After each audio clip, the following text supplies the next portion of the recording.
Paul says, is death.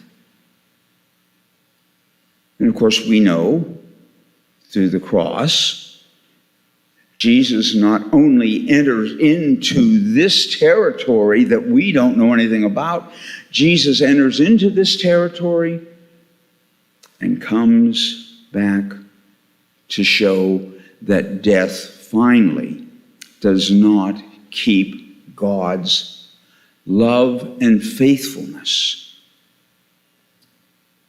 from being exercised. That in fact, it is right at death that God is most creative. So, Jesus, a pioneer, exposing dimensions of God that only a suffering one could expose. Now, Lewis and Clark exposed the vastness and the beauty of the Western United States.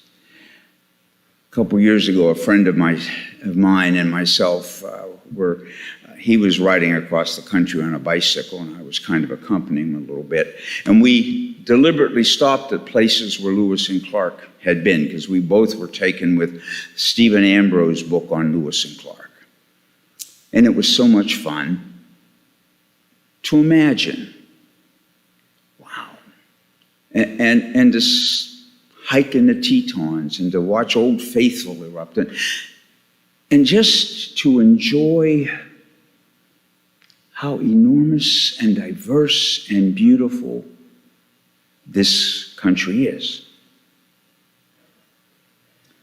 Jesus exposes the vastness of God's love. He exposes the height, the depth, the length, and the breadth of God's love. And suffering on that cross, his arms stretched wide.